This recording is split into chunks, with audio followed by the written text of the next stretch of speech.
வணக்கம். ராணி ஸ்வீட் சமையல்ல இன்னைக்கு சீரக சம்பா அரிசியில வெண்பொங்கல் எப்படி பண்றதுன்னு பத்தி பார்க்க போறோம். பச்சரிசி பொங்கல் பிடிக்காதவங்க இந்த சீரக சம்பா அரிசி பொங்கல் செஞ்சு சாப்பிட்டா ரொம்பவே நல்லா இருக்கும். இது மனமும் சுவையும் நல்ல டேஸ்டா இருக்கும். வாங்க எப்படி பண்றதுன்னு பார்க்கலாம்.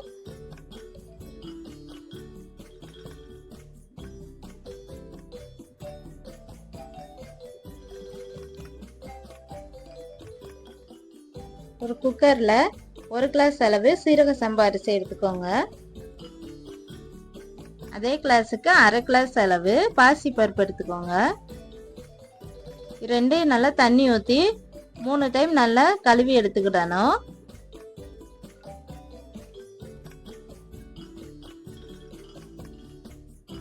நல்லா கழுவிட்டு வந்தாச்சு. தண்ணியோட அளவு 1 கிளாஸ் அரிசிக்கு 2 கிளாஸ் தண்ணி, 1/2 கிளாஸ் பருப்புக்கு 1 கிளாஸ் தண்ணியா ஊற்றிக்கிடணும். இதில் எக்ஸ்ட்ராவே 1 கிளாஸ் தண்ணியா மொத்தம் 4 கிளாஸ் தண்ணி சேர்த்துருக்கேன். இந்த அரிசி தண்ணியை நல்லா இழுக்கும், அதுக்காக தான் 4 கிளாஸ் அளவு தண்ணியா சேர்த்துக்கிடணும். தண்ணி சேர்த்துட்டு 1/2 மணி நேரம் அரிசி பருப்பு ஊற வைக்கணும். நான் ஊற வச்சுட்டேன் 1/2 மணி நேரம். இப்போ அதில் 1 ஸ்பூன் அளவு சீரகம் சேர்த்துக்கோங்க. தேவையான அளவு உப்பு சேர்த்துக்கோங்க. 1 ஸ்பூன் அளவு நெய் சேர்த்துக்கிடணும். நெய் சேர்த்து கலந்துட்டு குக்கர் மூடி போட்டு ஒரு 5 விசில் வரைக்கும் வச்சு எடுத்துக்கிடணும். அடுப்பை ஹை ஃப்ளேமில் வச்சு 5 விசில் வச்சு எடுத்துக்கிடணும்.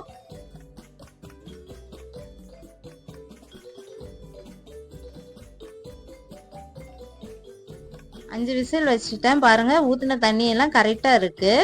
அரிசி பருப்பு நல்லா வெந்து குழஞ்சி வந்திருக்கு பாருங்க. இது நல்லா கலந்து விட்டுக்கிடணும். கரண்டியை வச்சு நல்லா மசிச்சு விட்டுக்கோங்க. இந்த மாதிரி ஒரு கடாயில் தேவையான அளவு நெய் சேர்த்துக்கோங்க. நெய் சூடானதும் 1 டீஸ்பூன் அளவு மிளகு சேர்த்துக்கோங்க. கொஞ்சமா இஞ்சி சேர்த்துக்கோங்க. இது கூடவே முந்திரி பருப்பு, பச்சை மிளகாய், கருவேப்பிலை சேர்த்துட்டு பெருங்காயத்தூள் 1 டீஸ்பூன் அளவு சேர்த்துக்கோங்க.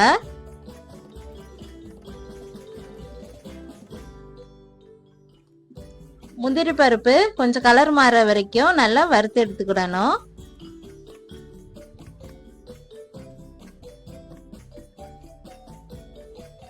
பாருங்க, இந்த அளவுக்கு பச்சை வாசனை போற வரைக்கும் வறுத்துட்டு இத பொங்கல்ல சேர்த்துக்கிடணும்.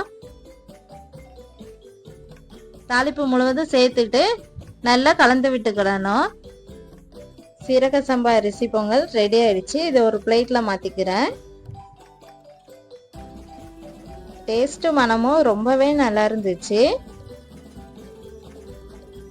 இந்த பொங்கலுக்கு சாம்பார் சட்னி வச்சு சாப்பிடுங்க, ரொம்பவே நல்லா இருக்கும். இந்த வீடியோ பிடிச்சிருந்தா லைக் பண்ணுங்க, ஷேர் பண்ணுங்க, கமெண்ட் பண்ணுங்க, சப்ஸ்கிரைப் பண்ணுங்க.